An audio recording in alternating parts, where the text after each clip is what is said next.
Behind the beachheads of the Pacific lies the jungle, and in it, the enemy. But here there is not only the fanaticism of the Jap, there is the poison of an unfamiliar tree, the sudden danger of an insect bite, the fierceness of the heat, the disease of a polluted swamp. Here is where the silence presses in on a man, and then suddenly breaks.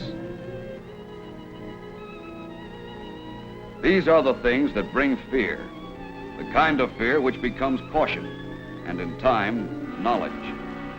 Aided in this by the skill and experience of the medical men, our armies are turning to advantage the hostility of the jungle and are pushing back their enemies on the march from island to island in the oceans of the South Pacific. The education starts with a boat ride into the teeth of the opposition. Alligators, buffaloes, Amtraks, landing barges.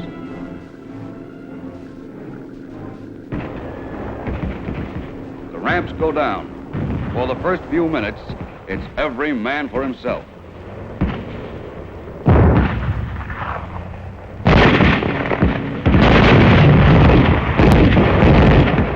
Every man, that is, except the aid man. He goes to work with the first bullet in the first leg. That means a wounded soldier on a litter. And another casualty list has been started. The shore party sets up a beach evacuation station, the first medical installation to come in.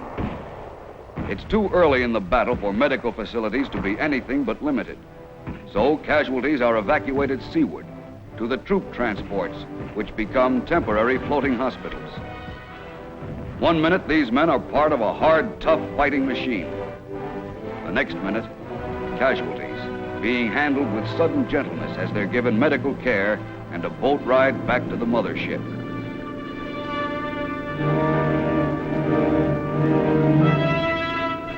But the war is just beginning for most of them, and wave after wave of assault troops pour in. With them come the battalion aid stations. Their immediate job is to help treat casualties at the beach evacuation station, and then to follow inland with the fighting. Soon after come collecting detachments to assist the evacuation. Then a clearing station comes in to forge the chain more strongly. The supplies are coming in too. A beachhead has been won, and this is what consolidates it. Amidst all the weapons of destruction, instruments of healing. Here are morphine and surgical equipment. Somewhere else there are crates filled with ether and bandages, dressings and atabrine, plasma and Novocaine. Nothing has been left to a bad guess.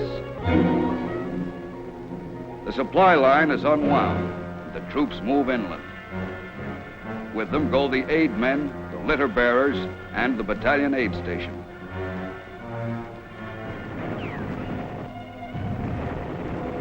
Tanks shove through the jungle.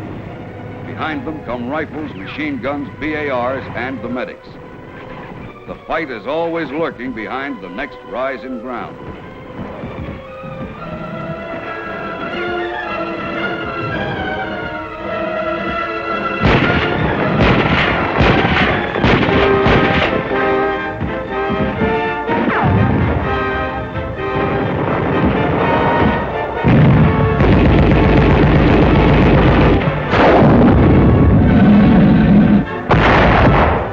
Operations proceeding according to plan. Another headline for home to celebrate. But now comes the long, tedious job of clearing out the enemy. All of them. Clearing them out and learning some more about the land they've infested. Thirst hits every man right at the beginning, so water discipline must begin immediately. Experience with polluted streams and water holes has taught that the first swallow is sometimes the beginning of the last. So as soon as possible, the purification units come up to take the danger of dysentery out of the water.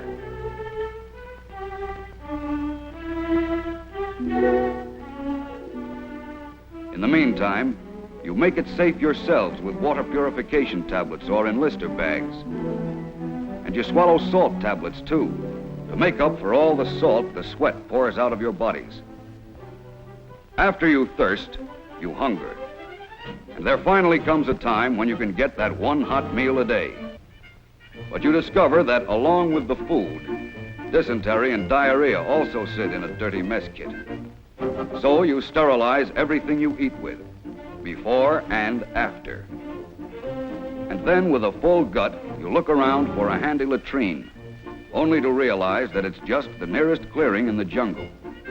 So you dig your cat hole or your straddle trench, because you know the flies are waiting to feed on your waste deposits, and then go straight to some of that early chow and feed some more. You throw back the dirt on your deposit and bury it deep. Then you start playing tag with the night. That first night in a strange land with strange smells and strange noises. A man can get weird ideas out here, no matter how brave he is. There's a Jap. The giveaway shot chases a harmless parakeet through the underbrush. These are terrifying things in a strange land in the dead of night. The doctors have learned to talk men out of many queer notions that a little knowledge of the jungle would have calmed. Today hits with the sticky humidity of yesterday. You get online at Sick Call and begin finding out the meaning of fungus infection. Trees and shrubs you brush against leave a rash on your body. Scratches turn serious and become infected. And infections bring tropical ulcers, jungle rot, naga sores. Dirt on the body causes much of it too. So whenever you can, you hit the water. But only after it's been inspected. Wash your feet, wash your socks, wash your clothing. These are commands that become the routine if you want to stay healthy.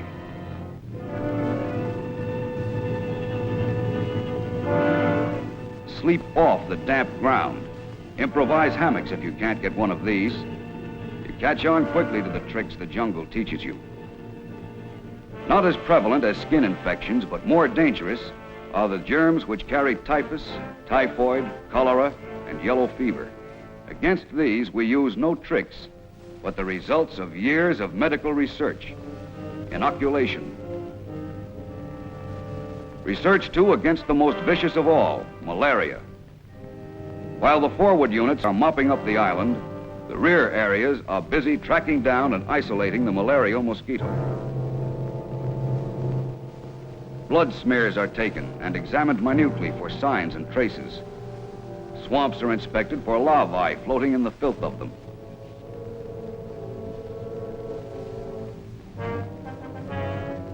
These medical men are killers too. They study an area, examine their findings, then go out armed to the teeth.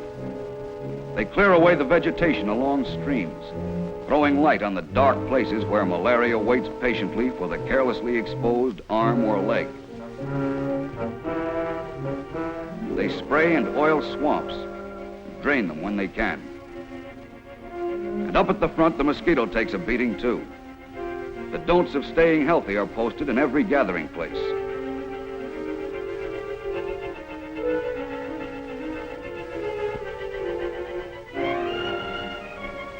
Smear on insect repellent. Wear head nets. Use mosquito bars at night. Take an aerosol bomb and spray your foxhole or your dugout. And don't forget your atabrine or quinine. These are the things a man learns to do automatically. These are the things that doctors have learned to check with careful regularity. But all these precautions need supplies, and they never stop pouring in. On trucks, on the backs of horses and balky mules, on the backs of GIs, on the backs of stolid natives who know shortcuts and ways to surmount the insurmountable. When the order for supplies comes in underlined for speed, this is how it's done.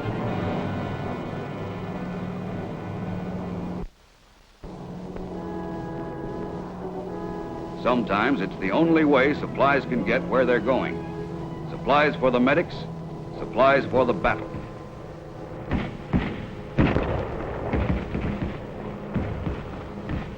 But But the battle is not nearly so important to the man who was hurt as the evacuation of the wounded. In the fire and smoke of it, this is the first job of the medic. A man is hit and an aid man gets to his side. Stopping the first spurt of blood is all important. Months of training have gone into dressing a head wound and giving a shot of morphine to dull the pain.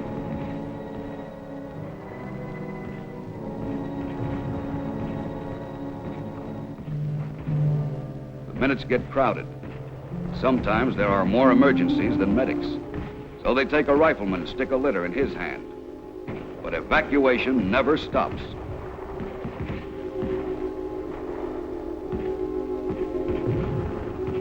Speed is the toughest commodity to get in the jungle, but somehow they manage to get it.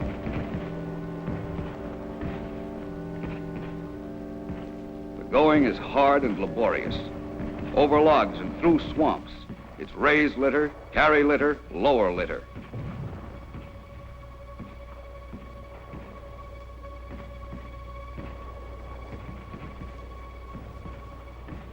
Some of the wounded are able to walk by themselves. But the destination from the front is always the same, the battalion aid station. It's actually nothing more than organized emergency treatment protected from enemy fire by trees and whatever other natural concealment there is. Right off the bat, a medical officer makes out the man's emergency medical tag. Name, rank, serial number, cause of wound, type of wound, prescribed treatment, and what's been done for him so far. This EMT is now as much a part of him as the wound he received, and every stage in his emergency treatment will be recorded on it. The medics have sweated supplies up here with them. Now these are put to work on wounded hands, wounded legs, wounded arms, wounded faces. There isn't any time wasted. Ingenuity replaces the elaborate. Wounds are checked, splints are applied, plasma is given. That's the procedure. If a little attention is all a man needs, he gets it and then rejoins his outfit. For the others, it's just a momentary pause in transit. In this kind of campaign, the chances are that vehicles can't be brought up. That means another long litter journey, this time back to the collecting station. The litter bearers are grateful for those who can make it on foot.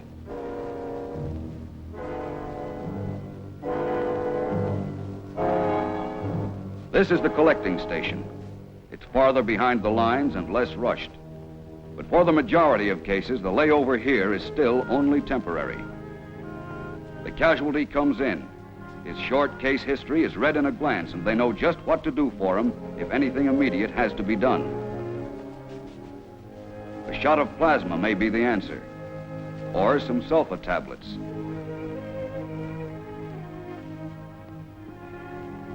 Or merely a moment of rest while waiting for the next lap. The casualties are constantly being arranged into two groups, the ones who go back to the front and the ones who go back. When a collecting company comes ashore, it brings quarter-ton trucks which are made into ambo peeps. Into these now go the more serious cases. Their stay at the collecting station just one more line on their EMTs. The next stop is the clearing station, and at getting to it, minor miracles of transportation become the order of the day.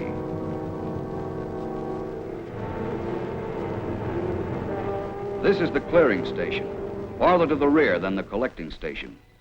Here, too, the emphasis is on speed and handling all kinds of emergencies.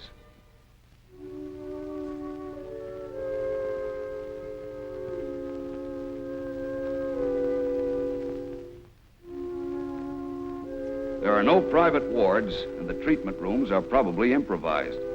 Perhaps a captured Jap dugout.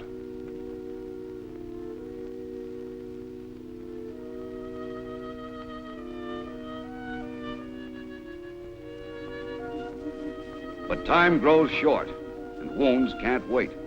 The scalpels and forceps and scissors brought up here hours ago are no longer the inanimate things known as supplies. Now, in the hands of the doctors, they are vital instruments of life-saving.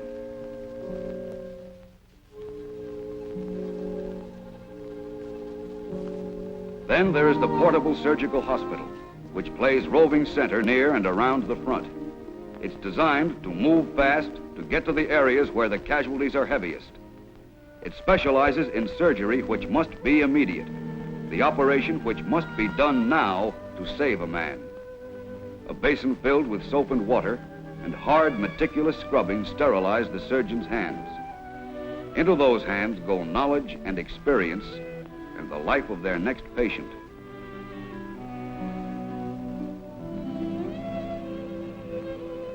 There's no loudspeaker calling the doctor to surgery. There are no long, cool white corridors down which the patient is wheeled. But two GIs, being as gentle as they can, place the wounded man on the operating table, and all at once, this becomes the finest medical care in the world.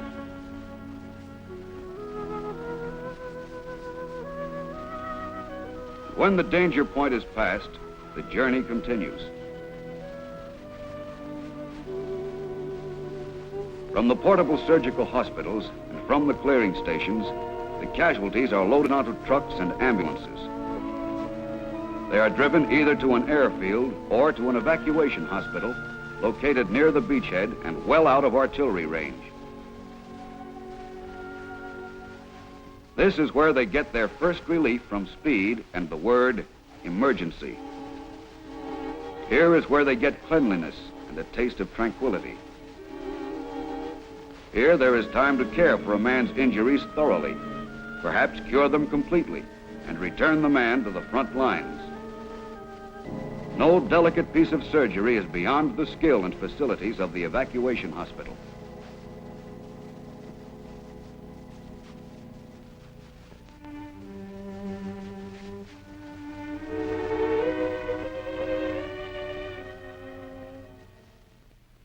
For some, the trek is over, but for others, it has only really begun. As soon as it's possible, they're moved to the beach where they're loaded onto barges and landing boats.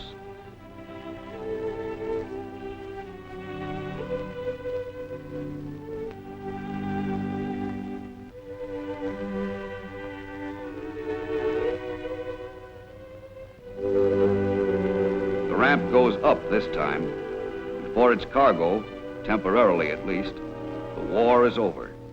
From small craft to hospital ship, where a man gets a glimpse of the detailed and complete medical care to come.